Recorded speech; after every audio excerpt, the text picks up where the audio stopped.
नमस्कार दोस्तों, स्वागत है आपका आज के मुख्य समाचार में, जिसमें सबसे पहली बड़ी खबर बिहार के विधानसभा चुनाव से, जहां पर एक ऐसा फॉर्मूला सामने आ रहा है जिसके बाद तेजस्वी यादव बिहार में बना सकते हैं सरकार।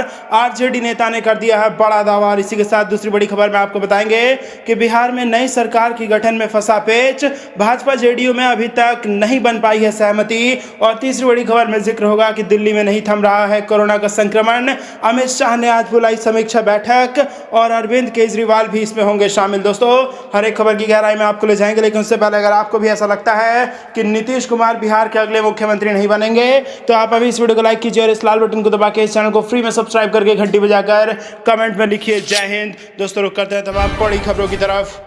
इस फार्मूले से बिहार में तेजस्वी यादव बना सकते हैं सरकार, आरजेडी नेता का दावा। जी हां दोस्तों, एनडीए द्वारा नीतीश सरकार गठन की कवायद के बीच राजद ने बड़ा दावा किया है। राजद ने कहा है कि बिहार में अभी भी तेजस्वी की सरकार बन सकती है। यह दावा राजद नेता और राज्यसभा सांसद मनोज झा ने किया है। मनोज झा ने कहा है कि बिहार अपना ही स्वतः स्फूर्त प्लान ले आएगा और शायद जल्द ही। जय हिंद, जय बिहार। राजद नेता का यह बयान उस वक्त आया है जब नीतीश सरकार गठन को लेकर प्रयास चल रहा है। मनोज झा ने ट्वीट कर कहा कि जनता जनार्दन के फैसले और प्रशासन द्वारा जारी नतीजों के बीच के फैसले को समझने के लिए जरूरी है कि जनादेश प्रबंधन की अद्भुत कला को समझा जाए। ये कला सबको उपलब्ध नहीं है, इसलिए बिहार की युवा संविदा कर्मी, नियोजित शिक्षक स्तब्ध हैं। बिहार अभी खुला हुआ है। रुख करते हैं अगली खबर की तरफ। दिल्ली में नहीं थम रहा कोरोना का संक्रमण, अमित शाह ने आज बुलाई समीक्षा बैठक, अरविंद केजरीवाल भी होंगे शामिल। जी हां दोस्तों, राष्ट्रीय राजधानी दिल्ली में कोरोना के बढ़ रहे मामलों को लेकर केंद्रीय गृह मंत्री अमित शाह रविवार यानी आज शाम 5 बजे समीक्षा बैठक करेंगे। इस बैठक में केंद्रीय स्वास्थ्य मंत्री हर्षवर्धन, उपराज्यपाल अनिल बैजल, मुख्यमंत्री अरविंद केजरीवाल बैठक में शामिल होंगे। घटनाक्रम से अवगत लोगों के अनुसार उच्च स्तरीय बैठक में कोरोना के प्रसार को नियंत्रित करने के उपाय पर चर्चा होगी। यह दूसरी बार है जब अमित शाह दिल्ली में कोरोना के मामलों की संख्या में इजाफे के बाद हस्तक्षेप कर रहे हैं। उन्होंने जून जुलाई में दिल्ली में कई बैठकें की थी। उन्होंने उस समय कई कोविड सेंटर का भी दौरा किया था। राज्य सरकार द्वारा जारी बुलेटिन के अनुसार दिल्ली में शनिवार को 7,340 नए कोविड-19 मामले और 96 मौत हुई। इसके साथ राष्ट्रीय राजधानी में कुल मामले 4,82,170 तक पहुंच गए। दिल्ली में 44,456 सक्रिय मामले हैं। दिल्ली में शनिवार को 7,340 लोग कोरोना वायरस से संक्रमित पाए गए,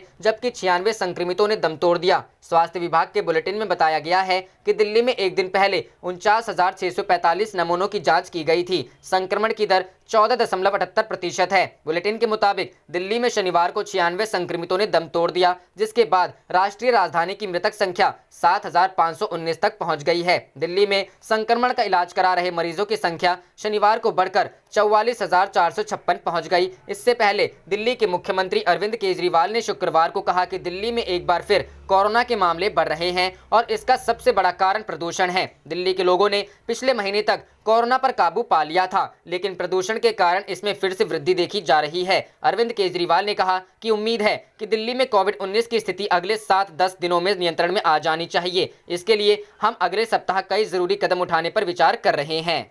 रुख करते हैं अगली खबर की तरफ। बंगाल के बीजेपी अध्यक्ष दिलीप घोष के खिलाफ कोर्ट ने जारी किया गिरफ्तारी वारंट, जाने क्यों। जी हां दोस्तों, भारतीय जनता पार्टी के प्रदेश अध्यक्ष और मेदिनीपुर के विधायक दिलीप घोष के खिलाफ वर्धमान कोर्ट ने गिरफ्तारी वारंट जारी किया है। करीब 1 साल पहले दिलीप घोष पर पुलिस के बारे में आपत्तिजनक और भड़काऊ टिप्पणी करने का आरोप लगा था। उसी आरोप के तहत उनके खिलाफ कोर्ट ने गिरफ्तारी वारंट जारी किया है। बता दें कि पिछले साल 4 नवंबर को वर्धमान के रैना इलाके में एक सभा में बंगाल के बीजेपी अध्यक्ष ने पुलिस पर हमला बोलते हुए कहा था, पश्चिम बंगाल पुलिस बड़े पैमाने पर भ्रष्टाचार में लगी हुई है। यदि आप पैसे नहीं देते हैं तो पुलिस की नौकरी नहीं मिलती है, पदोन्नति नहीं होती है। एसपी से ओसी तक के सभी लोगों को पैसा चाहिए ताकि वह पैसा टीएमसी कार्यालय में जाए। एक पुलिसकर्मी ने दर्ज की थी शिकायत। रैना के सहरा बाजार चौकी के एक पुलिसकर्मी ने विवादित टिप्पणी को लेकर बीजेपी प्रदेश अध्यक्ष के खिलाफ शिकायत दर्ज कराई थी। उन्होंने आरोप लगाया कि दिलीप घोष की टिप्पणी ने पुलिस की छवि को खराब किया है। आम जनता ने पुलिस के प्रति नकारात्मक प्रतिक्रिया व्यक्त की है और पुलिस के मनोबल पर असर पड़ा है। उस पुलिसकर्मी के आरोप के आधार पर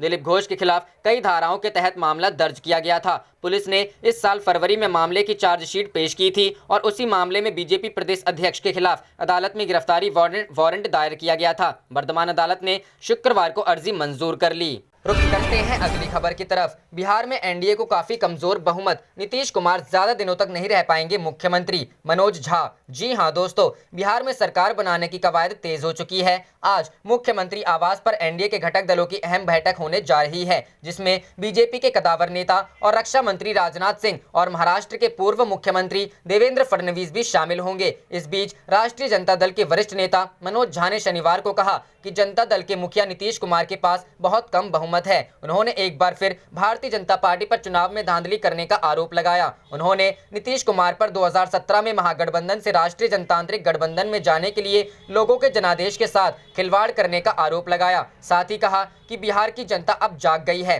मनोज झा ने न्यूज एजेंसी एएनआई से बात करते हुए कहा, यहां तक कि एनडीए और भाजपा को भी मानना चाहिए कि अगर ये बदलाव के लिए जनादेश नहीं होता तो नीतीश कुमार राज्य विधानसभा में सिर्फ 40 सीटें नहीं जीतते। आप कम बहुमत पर हैं। कम बहुमत वाली सरकार लंबे समय तक नहीं चल सकती है। उन्होंने कहा कि राजद ने पहले ही कम वोट मार्जिन के बारे में भारत के चुनाव आयोग से संपर्क किया है और आने वाले दिनों में जवाबदेही की मांग करते हुए नीतीश कुमार के खिलाफ सड़कों पर आने की चेतावनी दी है। आपको बता दें कि नीतीश कुमार ने शुक्रवार को राज्य के राज्यपाल फागू चौहान को अपना इस्तीफा सौंप दिया था। मनोज झा ने कहा, नीतीश कुमार ने लोगों के जनादेश को दबा दिया, लेकिन अब बिहार के लोग जाग गए हैं। अब बिहार के लोग आपको नहीं बख्शेंगे। लोग अब जवाबदेही सुनिश्चित करने के लिए सड़कों पर आएंगे। लोजपा पर नीतीश कुमार की टिप्पणी पर मनोज झा ने कहा कि उनके पास कोई अन्य विकल्प नहीं है। 40 सीटों वाला व्यक्ति अगला मुख्यमंत्री बनना चाहता है। भाजपा के पास अब सरकार पर नियंत्रण है। आपको बता दें कि नीतीश कुमार ने भाजपा को यह तय करने के लिए छोड़ दिया था कि चिराग पासवान के नेतृत्व वाली लोक जनशक्ति पार्टी जो विधानसभा चुनावों में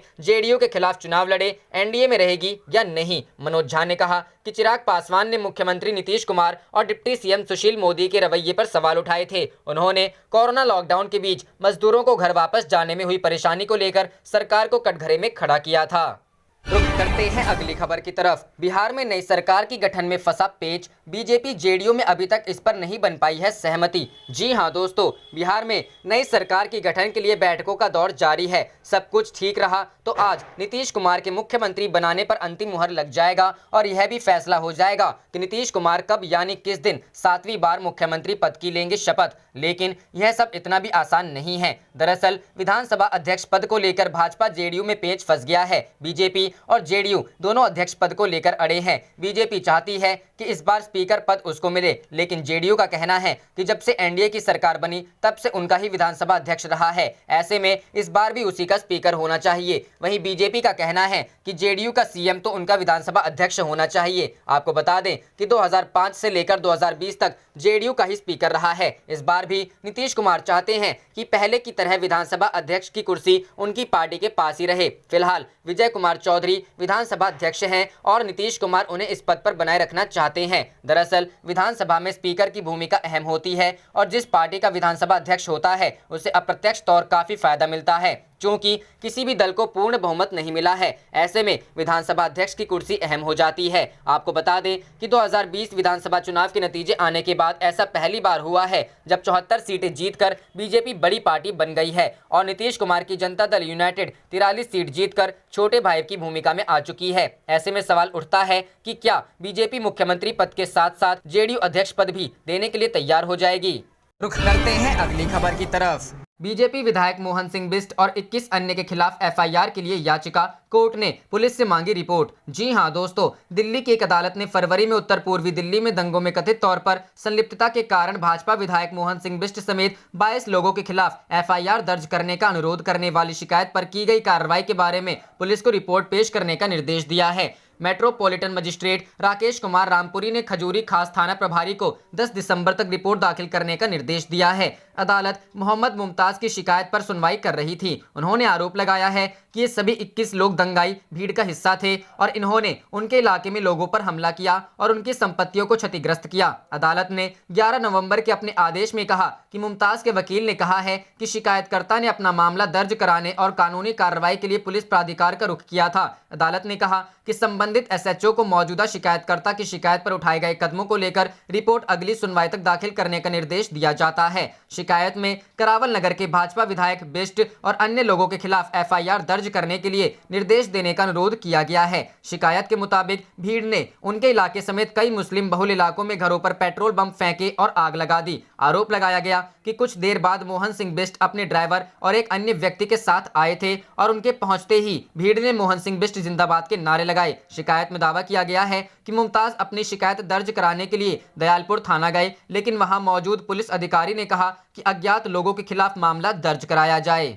जाने से पहले आप इस वीडियो को लाइक कीजिए और इस लाल बटन को दबा के इस चैनल को फ्री में सब्सक्राइब करके घंटी बजा लीजिए। आप देख रहे थे आपका अपना चैनल धड़ाधड़ न्यूज। जय हिंद, जय भारत।